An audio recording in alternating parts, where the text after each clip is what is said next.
Oli, I'm excited to hear from you. What was your professional career like when you were working as a full time employee?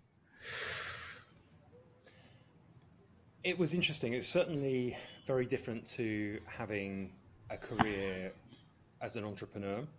I think the structure that's provided there and the background of the support from working in a large organization. So my background was within primarily investment banking, but financial Mm, services broadly. So I worked for mm, several American investment banks and European investment banks as well. I also spent about 3 or 4 years at the Bank of England, which had a very different flavor to it naturally because it wasn't quite so corporate. But for mm, me, I found those corporate binds to be quite constricting. mm, Obviously, needing to operate within that framework of the particular corporation and also the culture that was there as well. And for me, that culture it did change between different financial service organizations. Um, I'd say American investment banking has a different flavor to European investment banking, but certainly that very fast, play hard, work hard culture was prevalent the whole way through. Long mm. hours, lots expected, strong rewards, but it took a lot out of people. I saw a lot of people fall by the wayside as well during my corporate career. And so, did you enjoy it? As a broad question, yes, I think a lot of it I did enjoy. There were Hmm. definitely parts that I didn't. I Hmm. think that's corporate environments where it's highly commercial doesn't Hmm. always bring out the best in people, Hmm. and it can be difficult to be your own person and progress in the natural way that you would. One thing I would say is that I believe things have evolved a lot over the years. I'm in my mid 40s now, and when I started that career, I was in my very early 20s. So 25 years I think makes a big difference Right. in business and in culture in general. And I think Hmm. things have shifted a lot. I still have Hmm. friends and relatives who are working in that banking financial services environment, and I Hmm. saw the change. I've been out for a reasonable amount of time now, but I know I've seen those changes myself. And speaking to younger people who are now working in those environments, things Hmm. have changed. I'd say broadly improved as well. Right. Right. So, what was your, you know, turning point to move from full time work to being a founder of a startup? It was a combination of things. So I felt that it had been within me the whole time, and I hadn't taken that opportunity. In retrospect, I feel like I would have liked to have taken the leap earlier. And I had various kind of side ventures along the way, smaller things that I did. And in the end, it was a classic combination of opportunity that came about, right people felt like the right time.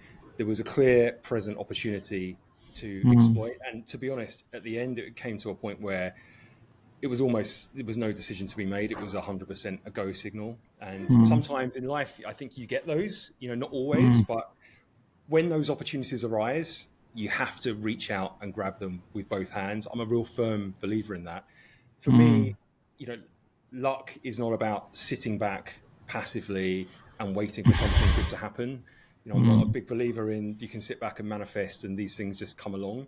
Sometimes in your life, there's a degree of making your own luck where you put yourself in enough circumstances where things can happen. And when those opportunities arise, you just have to reach out and grab them. And that's really how things panned out for me for a reasonably big venture.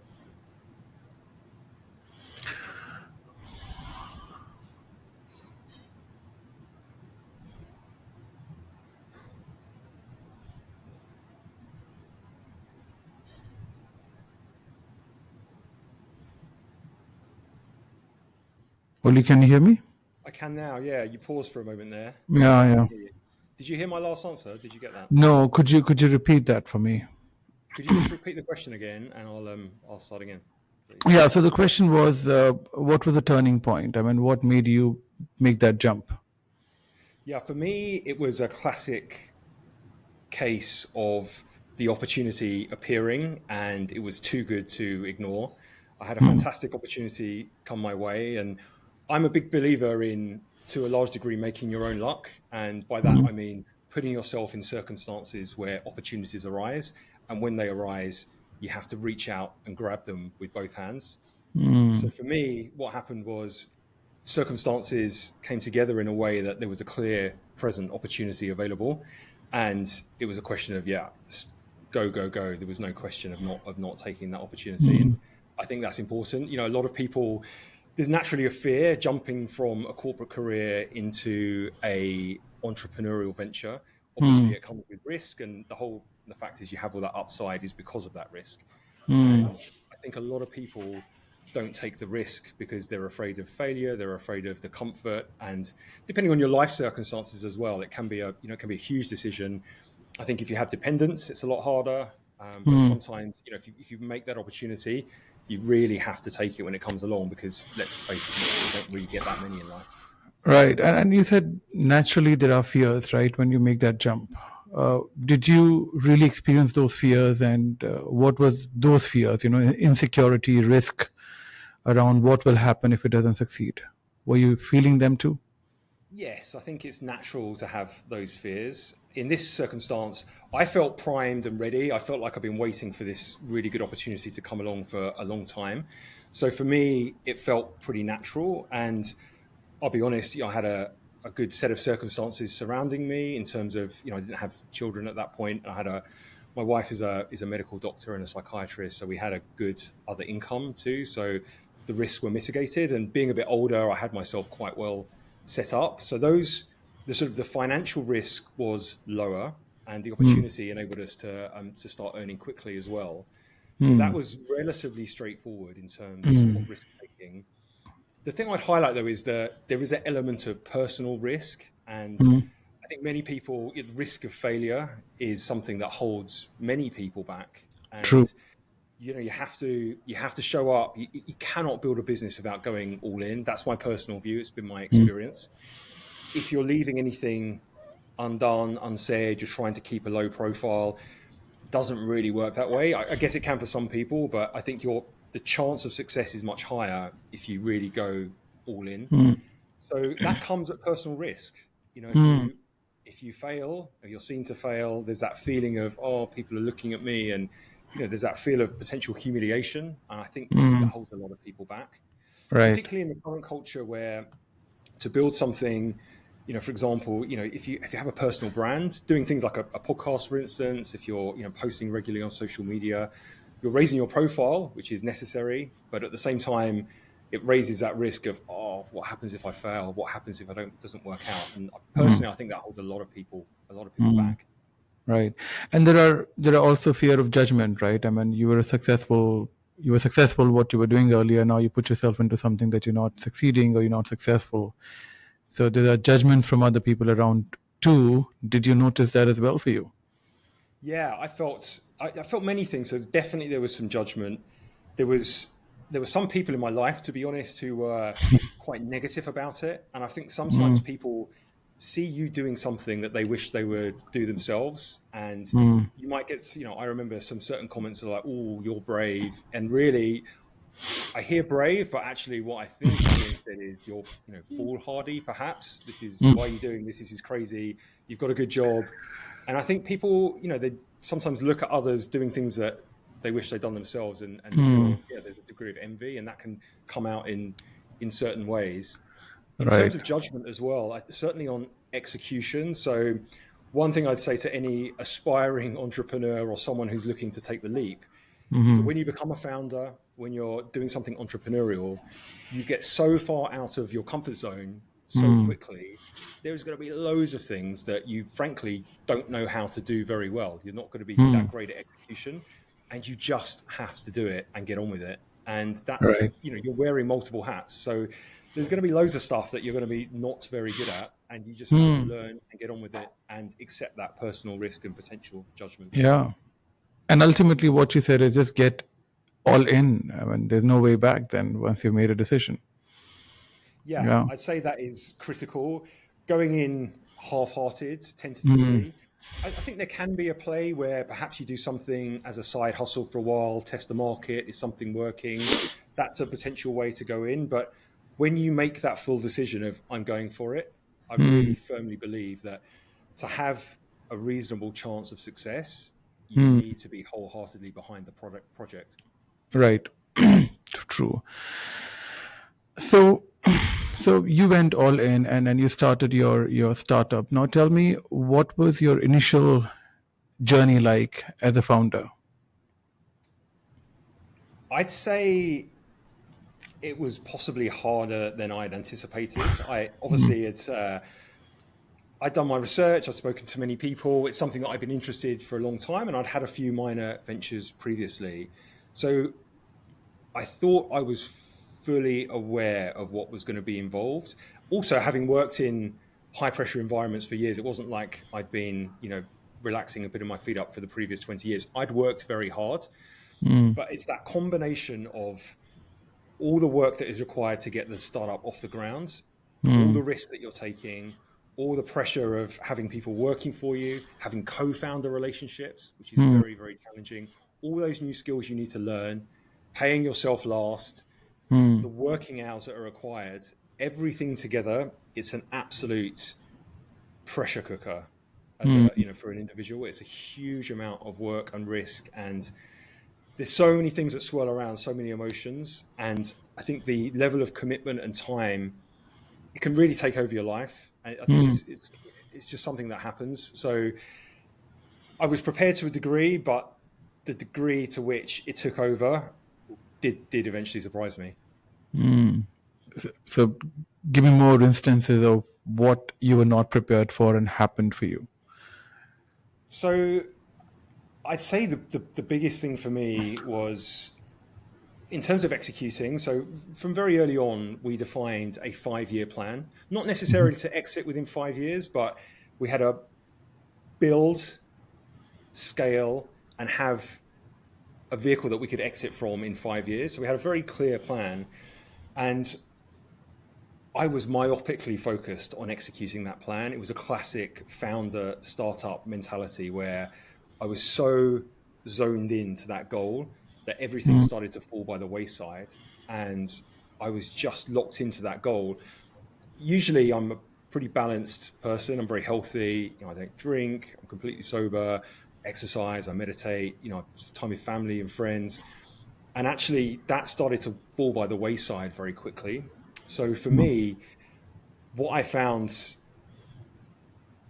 happened was with that 5-year plan, all I did was focus on the end goal rather than the step-by-step approach. And, let's be frank here, you cannot keep up a sustained level of activity. I'm talking, like 80, 90 plus hours per week, every week for months on end. You can do it for months on end. It's very Right. painful. What you can't do is do that for 5 years. And so I found that I just thought I'll just keep going. I'm going to be okay. I know what this goal is. I want to make this, and it's going to happen. And I had that determination. And really, it was a hard lesson to learn that you need to do it sustainably. It's really important to do it sustainably. And I think anybody who fools themselves and said that you can keep up that intensity for 5 years plus, I would question that. Perhaps there are some people out there, but I would highly question it. And I certainly think that you can't do it without it coming at a huge level of expense, whether that's your personal health, your mental health, your well-being, physical well-being, your relationship, your friends, your family, co-workers. There will be a huge price to pay if you carry on in that approach. So what happened with you? What did you experience then? If you were working for 80, 90 hours a week, uh, what did you experience that you losing on? Yeah, it had a massive impact. So everything I just said, I basically experienced personally, quite a big personal cost. So, I had a very young family at the time. So I had a toddler daughter who I saw way less often than I would have liked to, and put strain on relationships with my family, with my wife particularly, and there's a level of disconnection there for sure. And for my personal well-being, I went from someone who was really enjoying life and working hard, but I was used to having a balance and all of those good habits and routines that kept me sane and happy and on the right pathway fell away, and I ended up in a massive level of burnout to my own personal detriment for my own mental health and well-being and my physical health. And Mm, frankly, just it proved completely unsustainable for that level of time. And what I'd mm, say is there were a couple of particular things that happened to me which I found surprising, I guess, at the time, but in retrospect, they were absolute flashing warning lights that made me realize that I needed to change. mm, So I might just give you those two examples, if I may, because it will help to bring mm, it to life sure. a bit. Mm, So two separate things. I think the first one which happened, which was a warning sign. So I had a passion for building the business, no question, but in the sector that we were doing it within, I'll be totally honest, it was very much a commercial venture. I wasn't doing mm, it because I had this particular passion for the industry of, financial services. mm, And I was commercially driven. And within a relatively short space of time, we were far more commercially successful than I had anticipated. So I had this commercial drive, and we very quickly had this level of commercial success where if somebody had told me this is where you're going to be in 3 years time, 3 years ago, I would have been jumping around on the ceiling. Basically, I would have been so happy. And one particular month, on top of all of that financial success, one particular month, a deal dropped, and I personally benefited financially to an amount that would have been something I would have liked to have earned annually only a few years before. And I was so burnt out at that time that it barely registered. It was barely a blip on my radar of happiness or contentment.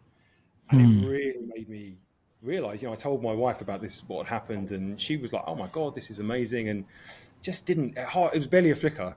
And that to me really was a warning sign of, wow, something's going on here. I didn't take mm, too much heed, but it definitely showed there was a degree of apathy that I hadn't expected in myself. And then not that long afterwards, I was flying back to London. I've been traveling, and I was on the plane. And bearing in mind the backdrop here is beautiful young family, living on an idyllic island in the Mediterranean. Nice house. I've got a business that's taking off. Everything's going really well. From the outside looking in, things would have mm, appeared perfect. And again, if someone had described to me what that would look like a few years earlier, I would have been so excited. But instead, I was flying back to a whole stacked 4 days, like very compressed, high intensity board meetings, founder meetings, high pressure client meetings. We were recording something at the time as some business media content. It was a lot compressed into one. And I felt this overwhelming feeling of just apathy and numbness and complete disengagement. And being on the plane, I recall very clearly looking out, looking down at the Mediterranean Sea, and just having this feeling of I would not care if this plane just crashed into the sea and that was it. It wasn't a feeling of actively being suicidal or anything like that. It was just that feeling of overwhelm and just burnout, nothing left. mm, And that really got my alarm bells going. That is not a good way to feel when on paper you've achieved everything that you've set out and you're so mm, deeply discontent and unhappy and feeling dreadful. I don't think that's, to me, that isn't an appropriate price to pay for mm, success. mm. And then how did that change your direction? What was the learning then? The learning was you need to change something very quickly, Yeah. very quickly before Mm, things mm, get darker than that. And I'll mm, be completely transparent. They did get a bit darker, and a month or so after that, I had to wrestle with myself about how do I approach this. I've mm, built this business, things are still taking off, everything's accelerating. The brakes are off, things are going great on mm, paper, but how do you marry that with how you feel internally? There has to mm, be a point where you say, well, what is the point of having all this stuff, of having mm. what you've achieved if it's making you so miserable?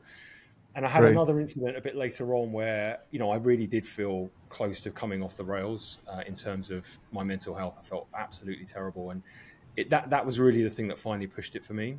And Mm, from there, I started to plan an exit basically. And that was the beginning of me, having a successful exit. But at the same time, my overall learning there is I needed to change something. And I got so out of balance that it was imperative to make a change. mm, And really what happened was instead of a 5-year plan, it became a 3-year exit plan, and getting out early was the right thing. And it, basically it kind of, it saved me pretty much. So Hmm. the thing I would say is I've spoken to other founders since then who have had similar things happen. It's actually a very common thing. It's one thing that I learned after I'd exited, which I can talk about a bit later. Is I got really interested in what happened to me and looking at how that happens to other people. And there are people out there who don't make that leap in time, and they might go on for years like that, and it can end up in death or near death. I've spoken to people who, Hmm. yeah, frankly, nearly didn't make it, through psychological issues or through physical health issues. And Hmm. there are others who push themselves right to the end. Hmm. So Hmm. my learning was definitely finally to take heed and take action. Hmm. So now tell me, from the learnings that you had, I mean, what would you advise to an entrepreneur? How would you start it right? Yeah. So I guess the biggest learning, there's several things I'll tie into here. So fundamentally, you have to treat it like a marathon rather than a sprint.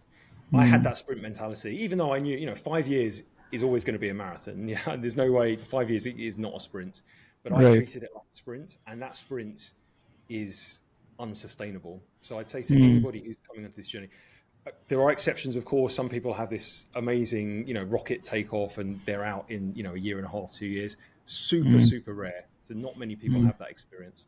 Hmm. Bearing in mind, most people have, much longer journeys. 10 Hmm. years isn't uncommon. If you're approaching your entrepreneurial venture as a sprint, you're not going to be able to maintain that timeline. So I'd say to anybody to make sure that you have that in mind, front and center. And then there Hmm. are certain behavioral things that you need to do to keep yourself well and to keep Hmm. yourself performing. And remember, it's not just about just personal well-being. That's the foundation, Hmm. but that translates into performance as well. What goes hand in hand is as burnout comes in, performance goes down. You have that Hmm. apathy that I talked about, decision fatigue. You're not able to Hmm. make those good decisions anymore. And frankly, with the apathy as well, you don't have the same level of appetite, and that Hmm. can really truncate your journey too. So I'd Hmm. say to anybody, take it very seriously and have that long-term view. It's critical. Hmm. Hmm.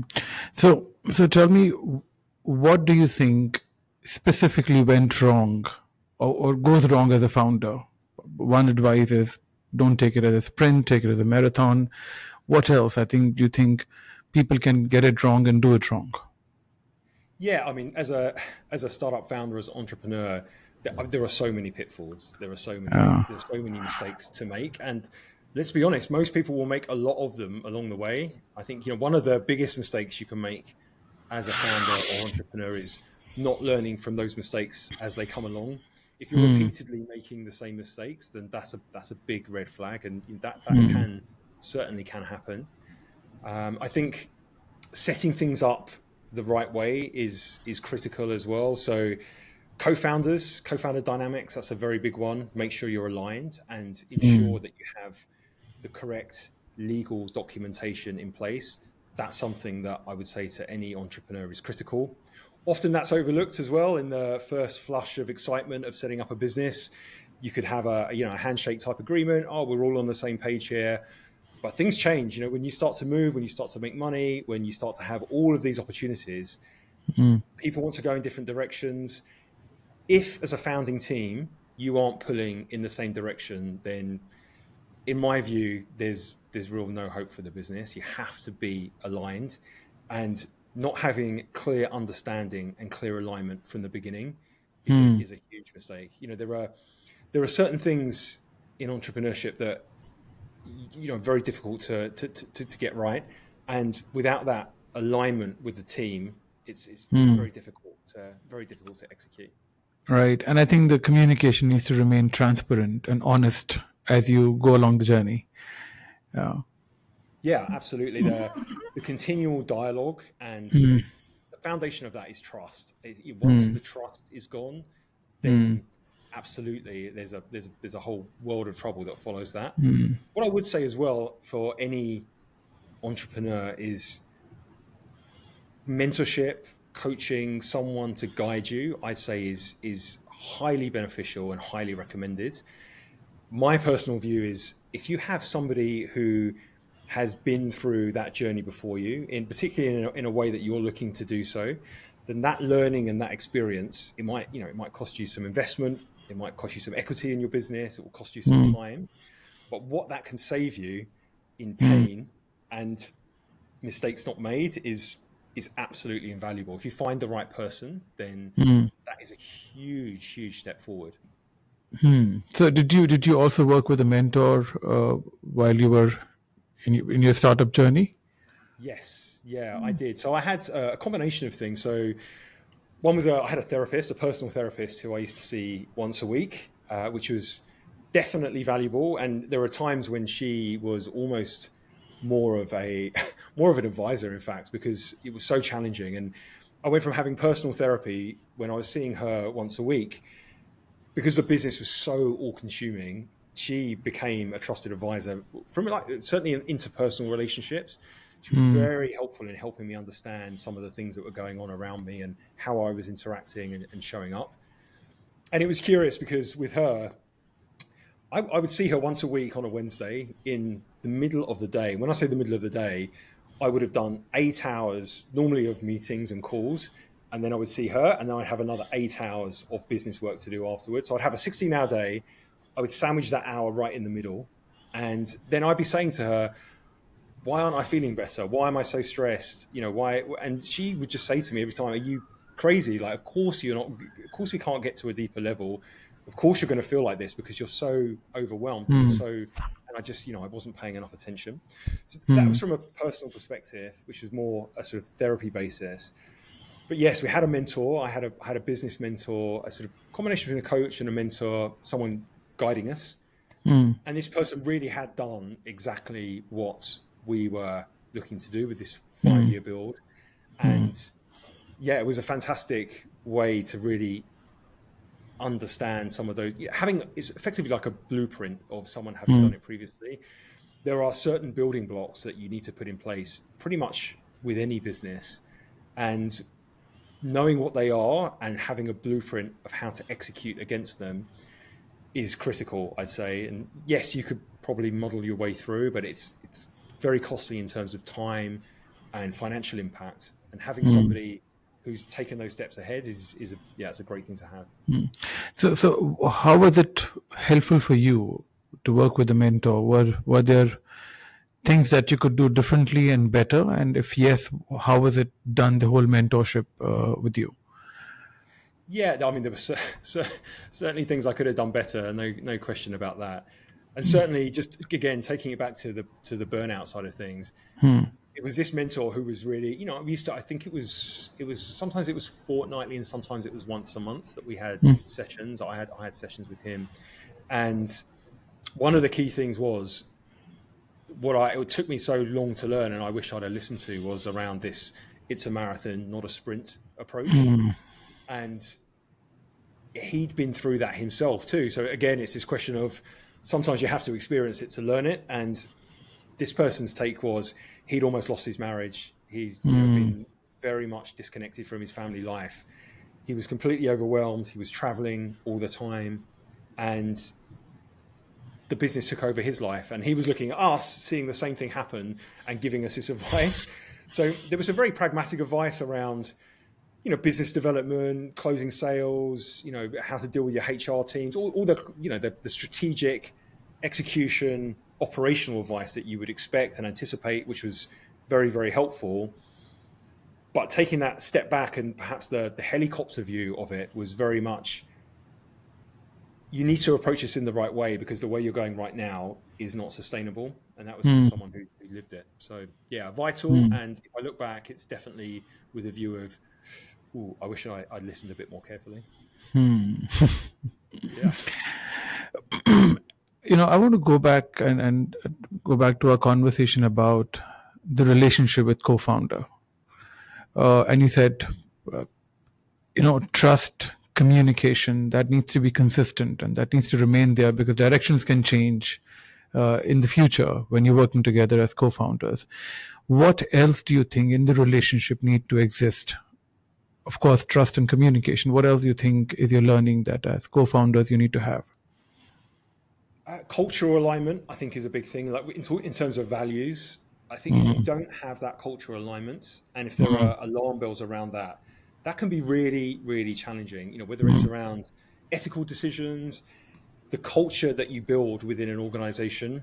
And again, my remembrance of this is that I was very naive in terms of how important culture and values are within an organization. In fact, when the mentor I was talking about first started discussing that this is such a foundational element, I was really skeptical and frankly a little cynical as to, I always thought that, cultural values, is that really important? Does it really manifest? And he was absolutely clear as day that it was one of the most important things that he did within his company, having those company values and how it was completely foundational and transformational for the business and success. Now, when you have a couple of co-founders and you're not aligned on what those values look like, how can you then agree them and then cascade them through the business and embed them through the business? It's very, very difficult to do. And I think, we almost ended up with some cultural values that almost pulled in different directions. And without that alignment, it can be very, very difficult to build the kind of team and culture that you want. So I'd say that's a big one. And it flows through everything that you do. If you don't have that same level and that same, obviously, strategic direction for the business, but the values and culture supporting it, then that's challenging. So how did you come on the same page? What did you do? What level of conversation did you guys get into to have a similar level of culture and values?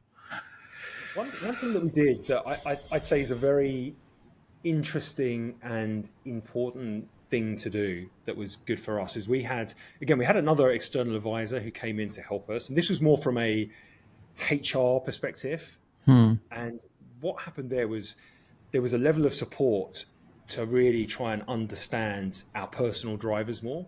We did things like personality testing, like the DISC personality testing as an example. And it was personally illuminating because you can get a deeper understanding of how you show up, the kind of things that you do, which perhaps you're doing, almost certainly I was doing self-consciously.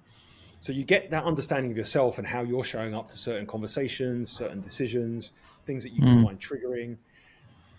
Doing that with the leadership team, particularly the co-founder team, can be very illuminating. Suddenly I was like, I understand why this person is behaving in this way because they have this personality type. And again, I feel naive even saying this now because it seems so obvious with hindsight. But at the time, it was like shining this bright light on these disconnects that we were having. And it didn't necessarily solve everything, but from a human perspective, it enabled me to understand where this person was coming from, where this other person was coming from, where we're not aligned, and how to interact in a way that is more likely to get a better outcome for everybody. Because when you have that misalignment, it's very difficult to get on the same page. And naturally, things don't pan out in the best possible way when you're not in the same direction. So I'd say that's a bit of not a shortcut, but it's a piece of work that's worth doing because the output of it is really high leverage. Right. And leveraged at all levels in the organization, right? Yeah, Yeah. I'd say we were a startup, so it's scrappy by nature. That's one thing I would say for sure.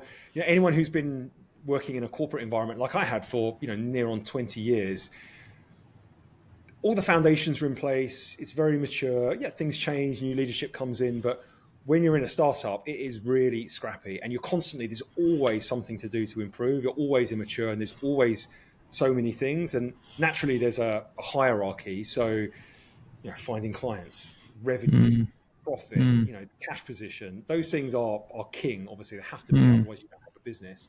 But things like that HR approach and understanding how people interact, it was something that we started to cascade into the business.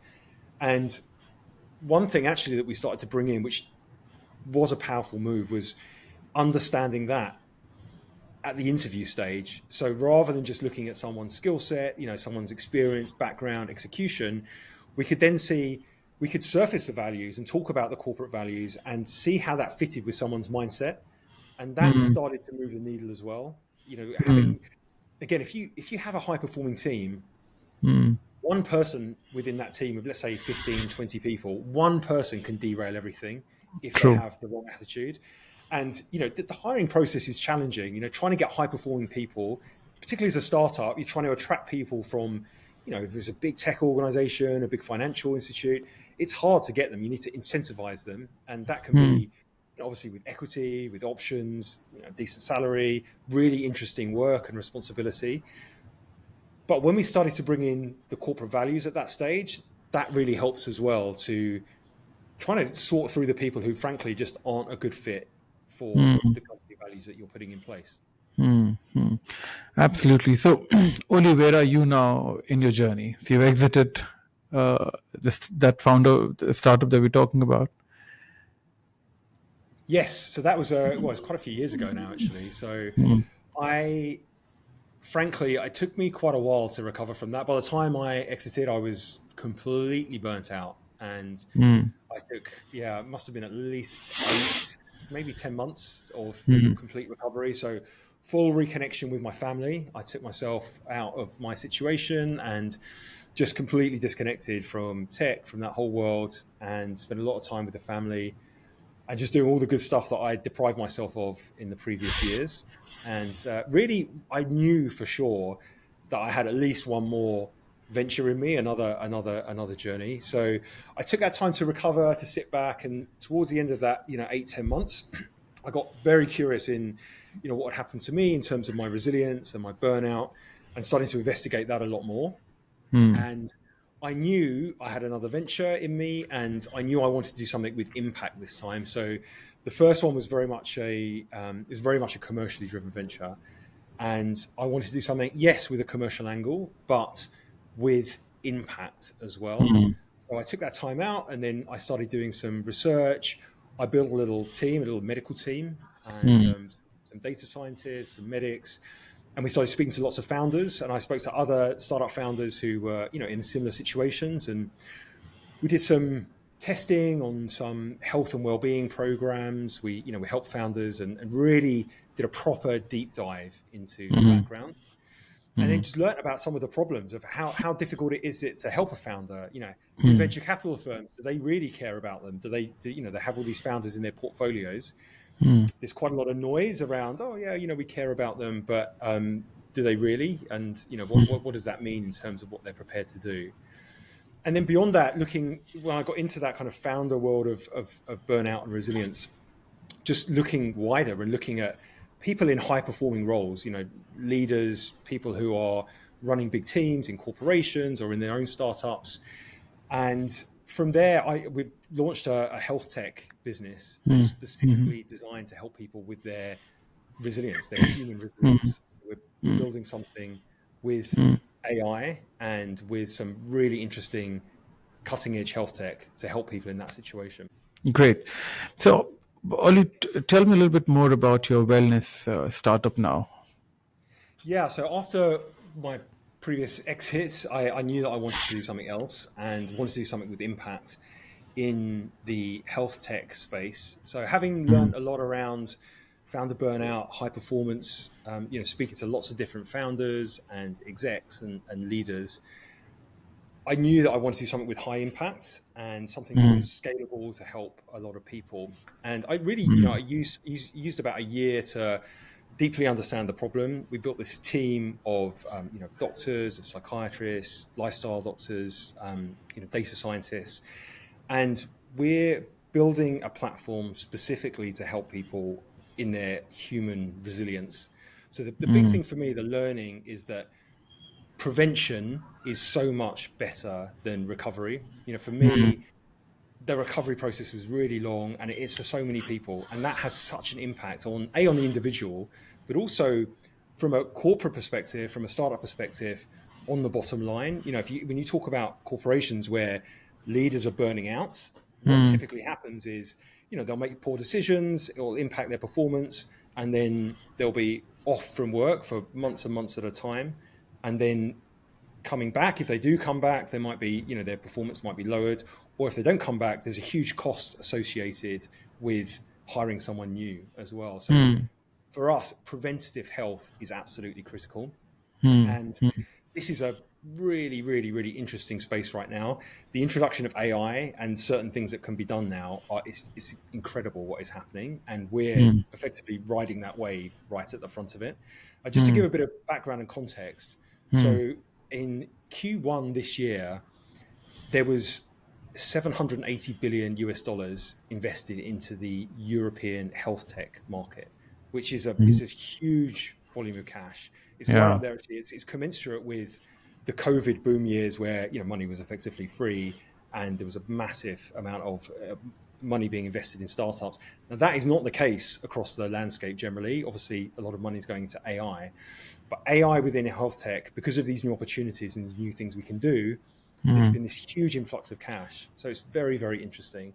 So we're leveraging off certain types of technology that are now available, all underpinned Hmm. by AI.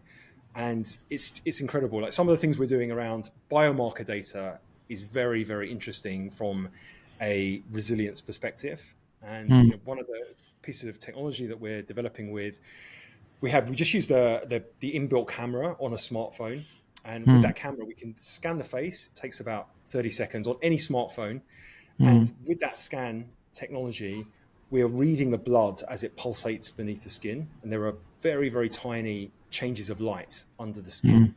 And from that, we can infer all this highly accurate medical grade information around things like your heart rate variability, which is very, Hmm. very important in terms of Hmm. stress indicators, cardiac stress, resting heart rate. There's around 20 different markers that we can take from something Hmm. so simple as that. And Hmm. those kind of things are incredibly impactful leading indicators on your Hmm. risk of burnout, how resilient you are. There's just one Hmm. component that we're using. There's Hmm. others around genetic makeup, which is really Hmm. interesting. So now we can do genetic screening for someone's individual resilience makeup, which is Hmm. incredible. It's something that I've been using on myself. It's Hmm. been transformative. So with Hmm. these new types of health tech that are available, Hmm. utilizing those together can have incredible effects. Hmm. And when are you launching it now? So we're in the build phase at the moment, and Hmm. it's interesting. So the pathway that I've taken, having done all this research and my own personal learnings as well. So Hmm. what was so interesting that having had a coach and a mentor and a therapist as well. So I know that I was being told you need to take a different course because you're going to burn out, and I ignored that. And that's a big Hmm. gap that we found time and time and time again. And having spoken to lots of coaches, lots of executive coaches, we'll find that that's a really common theme, that those coaches typically they'll be coaching on things like strategy and execution and leadership. But most coaches now understand that underpinning all of that is the resilience of the individual and not burning out. It's so Hmm. critical to for their Hmm. coaching to be successful, but for the outcome of the individual, it's absolutely crucial. So what we're building right now and what we're going to market with, we're just bringing on a set of 10 foundational coaches, and the platform actually integrates with coaches. So coaches Hmm. get these driven insights on the individuals that they're coaching. So the stage right Hmm. now, we're in the build phase, and we Hmm. are just onboarding our first foundational coaches to take us forward. We're looking to go live in around 8 weeks' time with the first commercial Wow. version. I'm excited. I'm excited. And tell me now, Oli, how your past experience of startup has changed the way you work today as an entrepreneur. Yeah, I mean, as you would hope, with what I'm building and the Mm. lessons that I've talked about here, I am Mm. far more mindful of how I approach every day. And Mm. Harris, I've got to say that one thing for sure is there are days when I work, longer hours than I would like. There's no question. I'm still an Mm. entrepreneur. I'm still a founder. There are still times when I will work on a weekend, and there are still Mm. days when I'll work 12 hours for sure. But what I do is I ensure that I have habits and rituals that do not go by the wayside. And Mm. even if things slip for a day or two, I always come back to them. And I'm Mm. mindful not to get burnt out again. I just don't go Mm. down that pathway.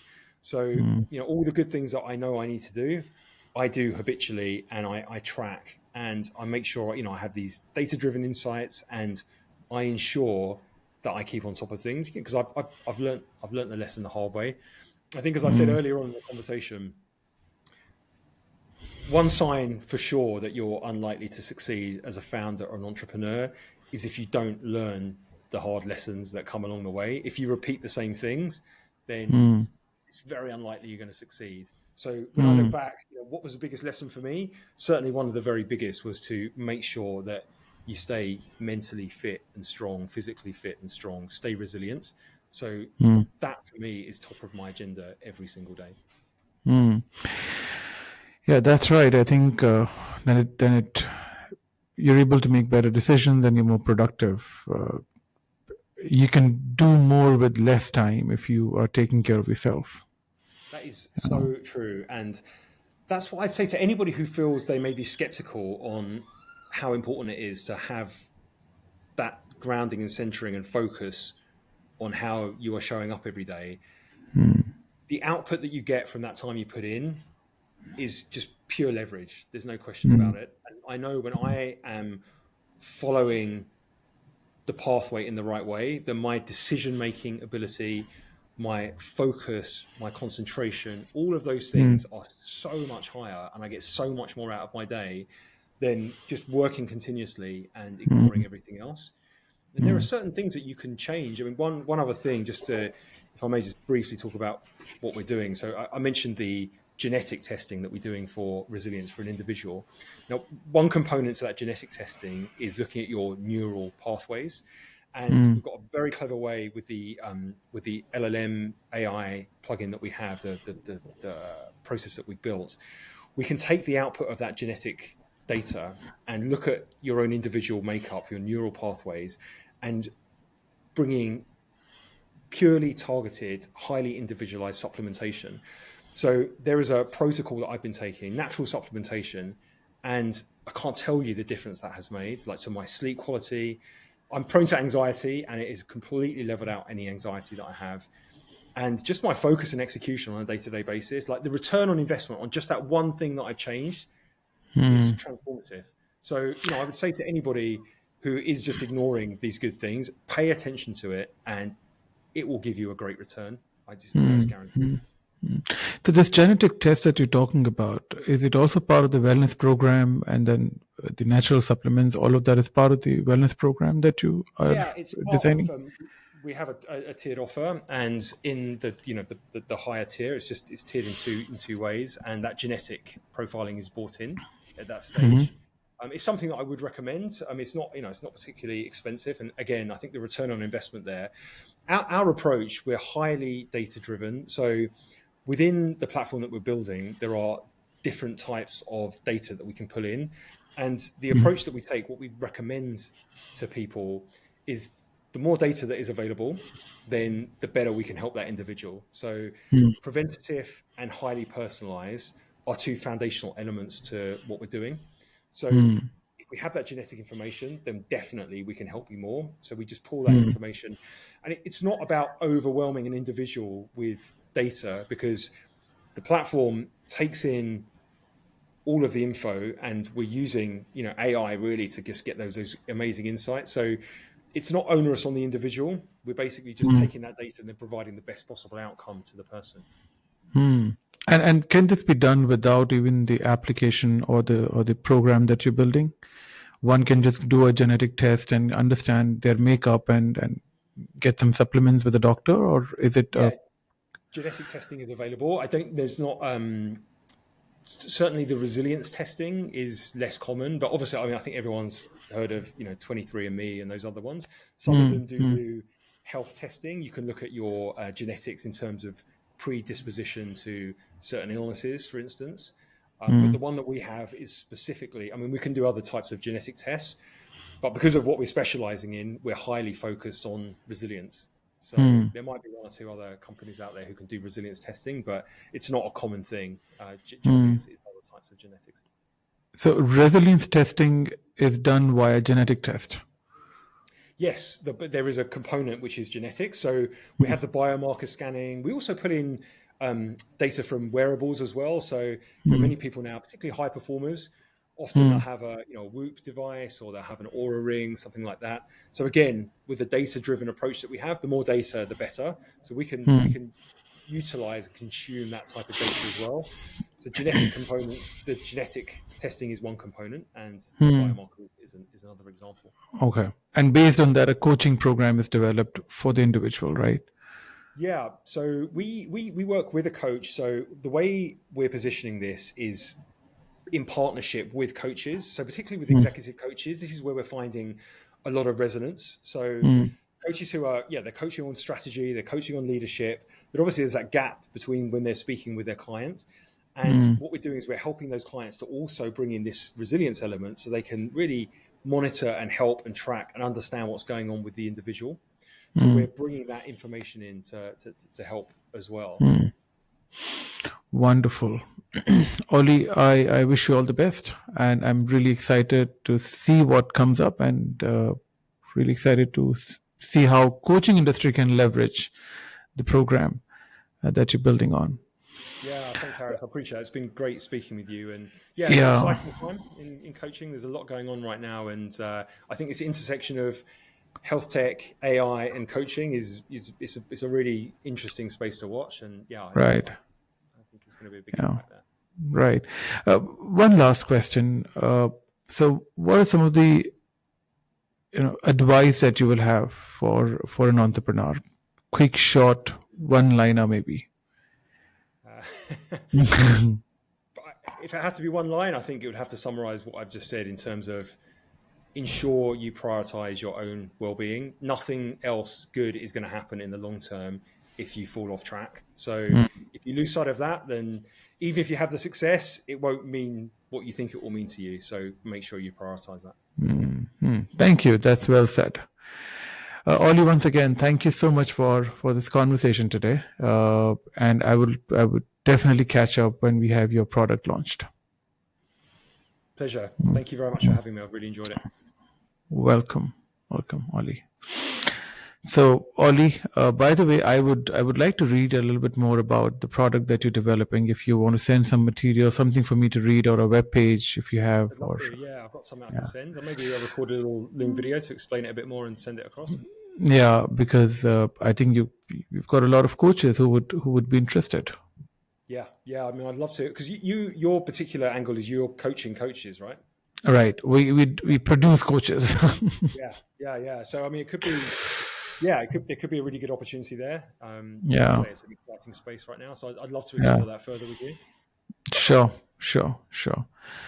All right, Oli. Thank you so much. Pleasure speaking with you.